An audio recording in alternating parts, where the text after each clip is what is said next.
At Scale Model World in November 2013, Gaspatch Models launched onto the market a whole range of Salmson 2A2 biplanes in 1/48 scale.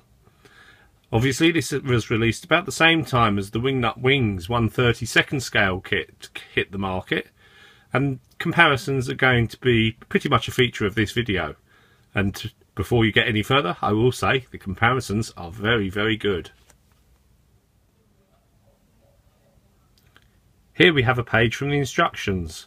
Again, this looks like they are complementing the Wingnut Wings 1/32 scale instructions in their style.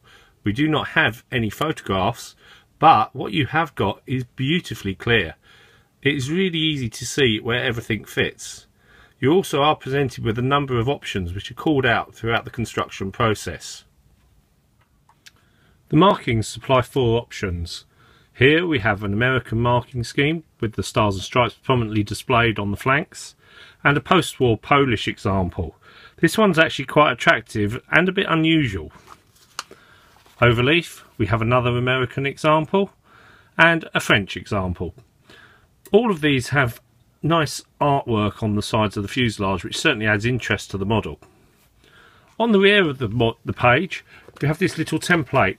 Now this is used to cut away the decals to produce accurate rudder cross-section decals. Quite handy. At the bottom of the sheet we have examples of the 3 other releases in the Salmson family range by Gaspatch. I'm not sure who printed these decals for Gaspatch. They are very, very, very nice. Perfectly accurate, really readable, even the smallest stencil. I particularly like the gold effect on this squadron badge. It looks really nice and would be a very attractive one to have on the model. Unfortunately, it is also inaccurate. Something that Gaspatch have recognised, because they've include a small correction sheet in the model. I don't think that's anywhere near as attractive as the original gold one, but there you go. Can't have everything. Also contained within inside the decal sheet, and very easy to throw away, I nearly did, is a very small set of masks for the wheels.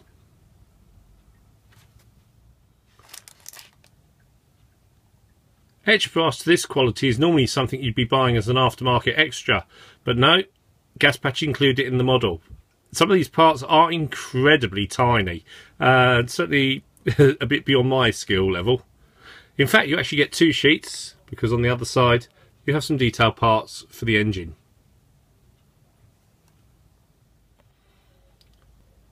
The plastic parts are moulded in this tanny coloured plastic. I am absolutely blown away by this, the quality of these. For a first kit from a manufacturer, they are simply outstanding. Examples, the fuselage, the stringer detail is absolutely beautiful, as is the vents.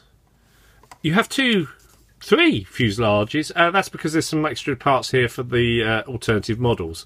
I mean, these are really, really nicely detailed. Any flaws? Yep, there is a few pin marks, but I actually think these are going to be hidden by detail on the completed model. The wings. Again, beautiful. Now, you can't really pick this up in the camera, but the trailing edges are actually see-through. You know, they are that thin. There is one small area that I'm, you know, for a beginning model on a biplane might not make this suitable, and that is the location areas for the struts. They are quite minuscule. Now, anyone who's built a biplane before won't have a problem with them, but I wouldn't suggest this is going to be the first biplane kit you buy. It's just a little bit too fiddly for that. Detail coming up. Well, here we go. This is the, I mean, those guns, I don't know how well the video will catch these up. They are just beautiful little works of art. Detail on the engine, the choice of wheels. I mean, this kit has just got it all. Another detail sprue. Again, it's just, the more you look, the more you see. Some of these parts are tiny, but they're all beautifully cast. It's a real credit to Gaspatch and whoever they got to do their moulding for them. It's absolutely beautiful. And now we have something that's a little bit unique. I don't actually recall seeing a World War I kit with the these templates in them to actually produce a jig, which will make your life assembling the model a whole lot easier. I have seen this done by Fion Decals, who supplied a template for a jig which you had to cut out, but Gaspatch have done one better because they actually supply the jig itself in laser cut cardboard. This will make assembly relatively easy for any experienced modeller. The Salmson may not be everyone's first thought when you think World War I aircraft, especially if you're not French. It was used by 52 squadrons and of course was a mainstay for the United States and the very end of the war. This kit is beautiful. I did say I was going to compare it to the Wingnut Wings kit. I hate to say it, I think this one might actually just be a little bit better.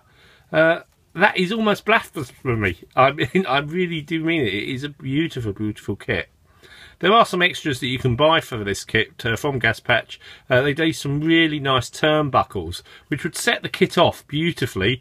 However, there is a price consequence. To buy them enough to do this kit, you would actually be spending more than you would on the plastic. If you can seek this kit out, look at www.gaspatch and you will find their website. It's well worth looking. Oh, by the way, this photograph, I did say the instructions didn't come with one. It did. This was at the back and I didn't notice it.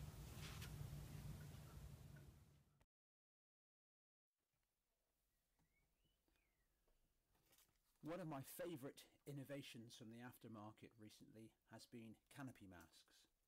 Edward